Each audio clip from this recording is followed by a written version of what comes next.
Здравствуйте!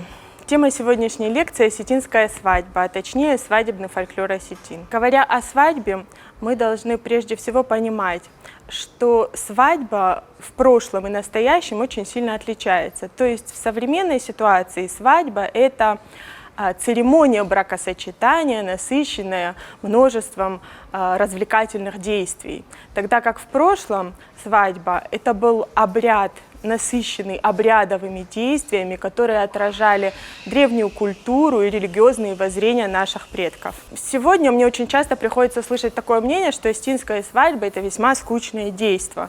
Особенно всегда жалеют невесту, которая не принимает активного участия в этом действии. Наверное, именно с этим связано переосмысление свадьбы, которое происходит в последние 5 лет, и свадьба превращается в некое шоу, которые стараются насытить какими-то зрелищными эффектами, и в этом шоу активное участие принимает не только жених, но и сама невеста. В прошлом, как все, наверное, знают, участие жениха и невесты было неактивным, так скажем. Если жених вовсе не присутствовал на свадьбе, то невеста, все ее передвижения совершались с помощью определенных людей. Вся свадьба была насыщена фольклорными текстами и фольклорными жанрами. Наукой доказано уже, что любое слово, любой танец, любая песня, она имеет определенную энергию. Так вот, суть свадебного обряда была в том, чтобы создать этот нужный энергетический фон для перехода молодых в новый социальный статус. Естественно, что в силу исторического развития, в силу переселения на равнину, перестройки домов и иного сознания народа, некоторые обряды, они уходят в прошлое. То же самое можно сказать, естественно, и о фольклорных текстах, которые сопровождали эти обряды. Уже мало кто может вспомнить, например, об обрядовых скачках на свадьбе. Эти скачки были за флаг невесты. Естественно, что в современной городской среде очень сложно устроить скачки. А раньше, когда отправлялась невеста в путь вместе с поезжанами, подруги невесты выносили свадебный флаг. И поезжане должны были выкупить его. Но мало было его выкупить, его нужно было в целости и сохранности доставить до дома жениха. И это осложнялось все тем, что, естественно, молодежь сельская, местная, они старались отобрать этот флаг. Они готовились к этому событию, они отбирали лучших лошадей, и вот во время скачек отбирали этот флаг. Поезжане, в свою очередь, должны были отбить этот флаг назад, и если они его уже отбивали, то второй раз уже никто его не отбирал обратно, они забирали его вместе с собой в дом жениха. Этот флаг служил оберегом для невесты в последующее время и для ее детей. То есть этим флагом накрывали невесту при трудных родах, при болезнях.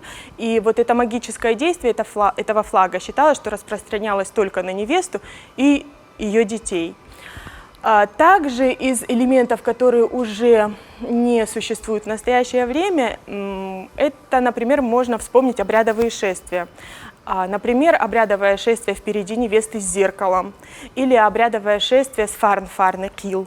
Это молодежные обрядовые шествия со специальным шестом, которые они опускали в дымоход, в то помещение, где готовили. С определенными благопожеланиями они желали невесте и жениху 7 сыновей, 1 голубоглазую дочь. Они опускали этот шест, и на него должны были наколоть съестное. Известно, что молодежь не имела права принимать участие в свадебном застолье, поэтому им в различных обрядовых ситуациях, с сопровождением обрядовых текстов, им выносили ихай. Вот для молодежи неженатой и для парней накалывали их съестное вот на этот фарн-фарны-кил. Потом они с этим шестом точно так же отправлялись куда-нибудь в другое место, где устраивали себе небольшое застолье. Также полностью из употребления выходят и некоторые обряды. Например, обряд обхода невесты вокруг очага. Этот обряд сопровождался определенной свадебной песней «Алай». Она относится к разряду заклинательно-магических песен и функционирует в 2 зеркальных обрядовых ситуациях. Сначала в доме жениха, когда невесту обводят вокруг очага, она как бы прощается с очагом, и ее открепляют от этого рода и семьи. И второй раз, когда в доме жениха ее заводят в дом и также обводят вокруг очага, и прикрепляют к новому роду таким образом. В этих обрядовых ситуациях обязательно было исполнение обрядовой песни «Алай», когда старики и старухи, взявшись под руки, образовывали вокруг невесты и кухол-хасага круг и исполняли эту обрядовую песню. В песне поется об идеальной невесте. Употребляются такие эпитеты, как «сказочно прекрасная», сравнивают ее с небесными светилами. Эта песня в настоящее время, ее также можно услышать на свадьбах во время реконструкции этого обряда. Но сразу хочется отметить, что то действие, которое сейчас исполняется во время свадебного обряда, когда выкатывают котелок на треножнике, обводят вокруг этого непонятного сооружения невесту, он не имеет никакой смысловой нагрузки, никакого сакрального предназначения. Во-первых, потому что цепь у осетин считалась священной, ее передавали из поколения в поколение, она была родовой цепью. Во-вторых, именно конструкция ердо, то есть дымоход, цепь и очаг, они считались у осетин сакральными, то есть как бы олицетворяли мировую ось. Именно тогда имеет смысл это обрядовое действие, когда сохранены все ее компоненты. То есть сейчас, даже если этот обряд исполняют дома, а чаще всего у нас свадьба играется в ресторанах, то он все равно не имеет той смысловой нагрузки, которая была изначально.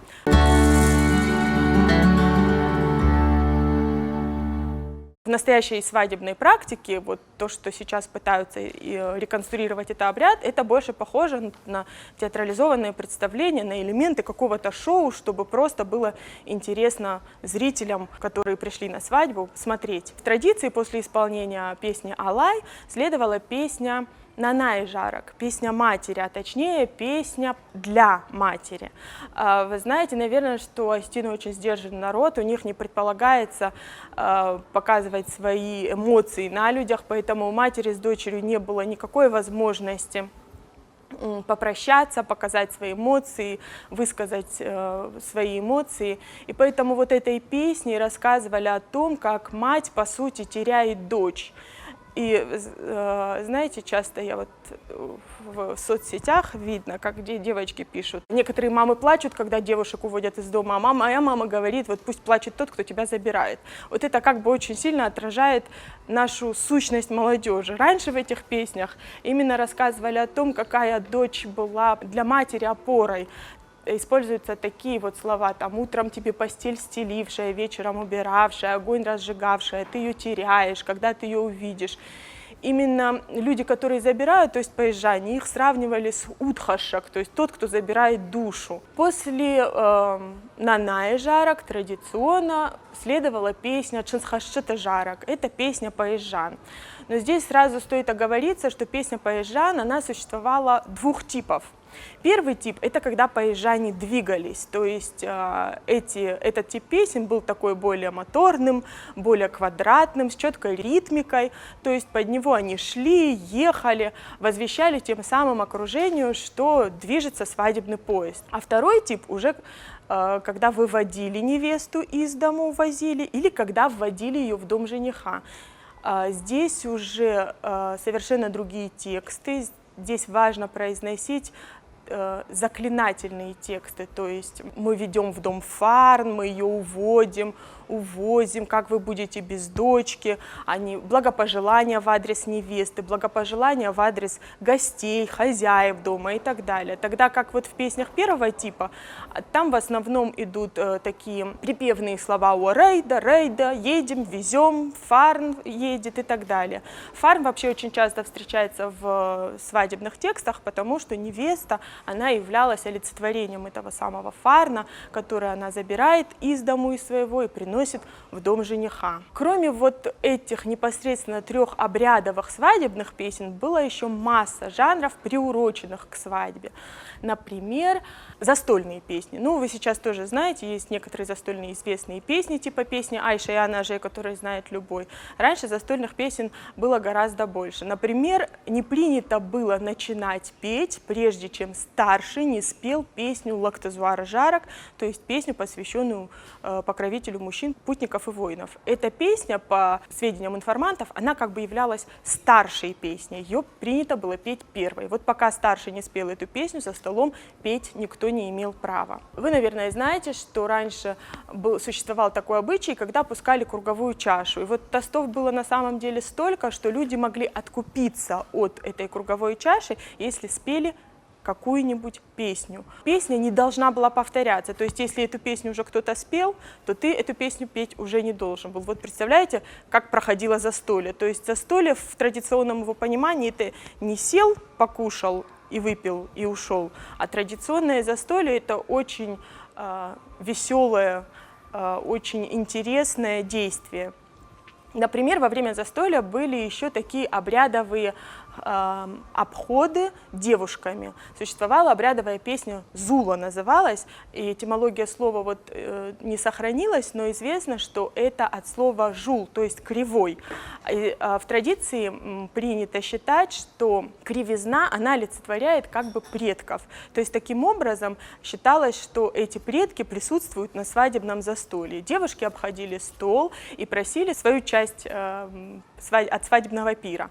И существовали даже такие тексты, где если давали хороший кусок, то они хвалили того, кто дал, а если им давали мало, то они называли его скупердяем, ну и всячески старались его задеть. Также, например, в туальском ущелье существовала специальная обрядовая песня, которая исполнялась на свадьбе, называлась «Рухшак». Люди, которые пели эту песню, они вспоминали предков, фамилии, вплоть до родоначальника. То есть это было обязательным атрибутом свадебным.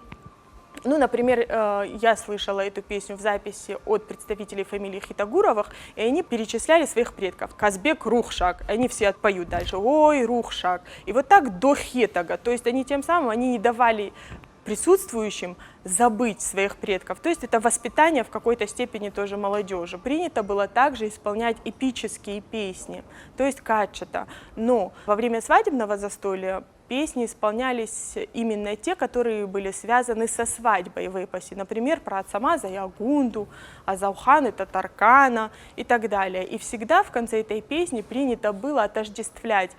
То есть пусть эта невеста и эта свадьба будет такой же счастливой, как и та.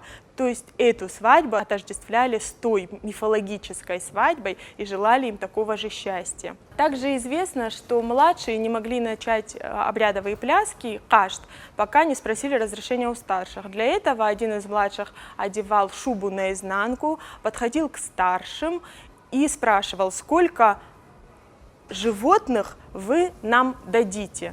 Это означало, сколько тостов нам нужно подождать, чтобы начать кашт. После этого, когда пройдут эти тосты, они на шумовку клали порох, поджигали его, и когда он начинал стрелять, тогда младшие слышали, что можно начинать традиционный кашт. Кроме того, о чем бы мне хотелось сказать, еще тоже не очень известный обряд, который существовал в прошлом в Дегорском ущелье. Он, к сожалению, зафиксирован был только в единичном варианте. Когда невеста уходила из дому, так как она была носительницей фарна, считалось, что она как бы этот фарн уносит из дому. И чтобы в доме тоже остался фарн, существовал определенный тоже обычай, когда молодежь выходила в круг и пела специальную обрядовую песню, которая называлась «Медмощи и Найя». Один становился в круг и палками выбивал ритм, а другие во время круговой хореографии пели определенную обрядовую песню о том, что невеста уходит, она уносит с собой фарн, но и в этом доме остается фарн. Кроме того, существовала еще масса разных обрядовых практик, которые касаются, например, кашта. Вот о чем бы мне хотелось сказать еще, это о обрядовых песнях, плясках. Это чепена, алай-булай и уайра-уайтау. Это один вид плясок, это игровые хороводы. Они имели яркую эротическую подтекстовку. Эти тоже песни сопровождались круговой хореографией. Исполнялись они стариками и старухами в темное время суток, когда уже все разошлись со свадьбы. Они исполняли это под окнами невесты, чтобы как-то раскрепостить. И в то же время вот эта эротическая как бы подтекстовка в традиционной культуре считается, что это магическо-заклинательные тексты, способствующие богатому потомству.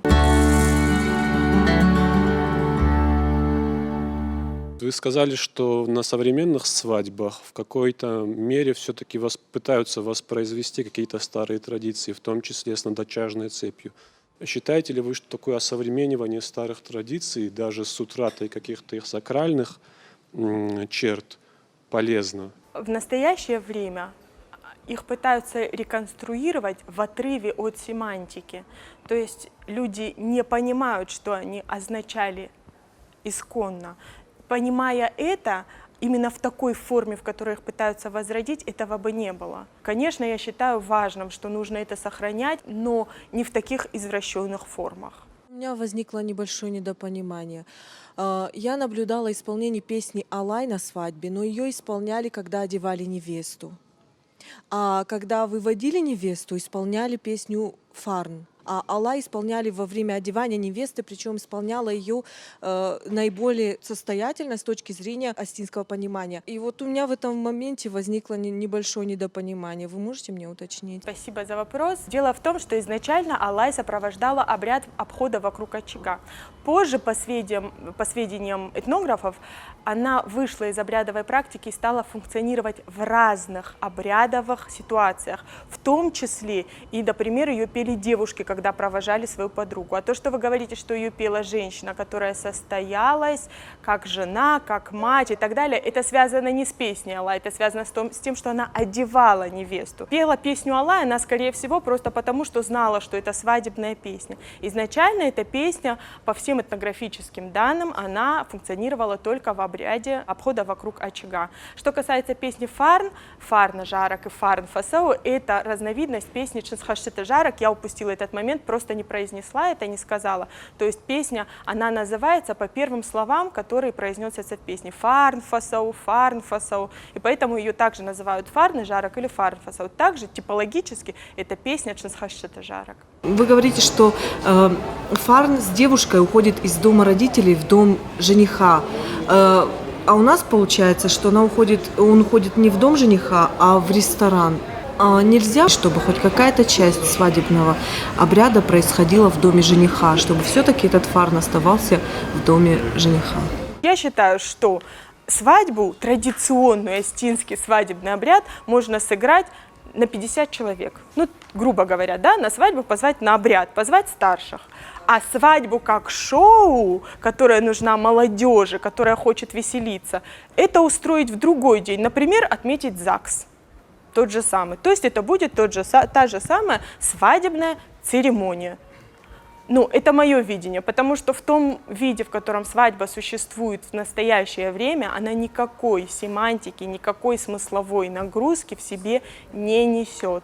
То есть невеста никакой фарн она никуда не приносит, потому что изначально она поехала утром на фотосессию со своим будущим мужем, потом в ЗАГС, где открыли ей фату, потом она пришла домой, оделась в европейское платье, потом переоделась в остинское платье. То есть смысла никакого нет. Это шоу, театрализованное представление. Поэтому каждый человек для себя, наверное, должен сделать осознанный выбор. Выбор либо в пользу традиции, либо уже не опошлять эту традицию как-то, а делать уже тогда вот современный вариант церемонии бракосочетания. Вы говорили по поводу переодевания на свадьбах, когда невеста переодевается из остинского в европейское платье, что осуждается представителями старших поколений.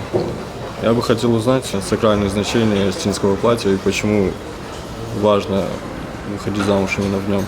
Каждый элемент осетинского традиционного платья, он имеет определенный сакральный смысл, начиная от шапочки, заканчивая нагрудниками и поясом.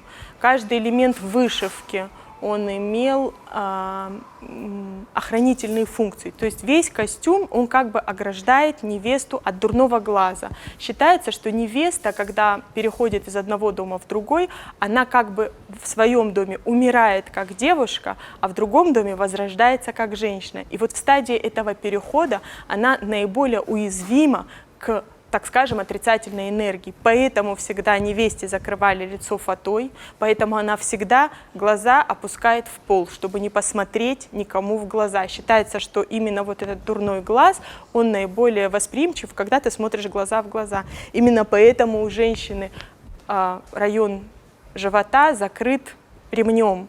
Именно поэтому она руки не как сейчас девушки держат, руки внизу, а она должна прикрывать свой пупок, потому что считается, что женщина, мать, у нее связь с детьми именно идет через пуповину.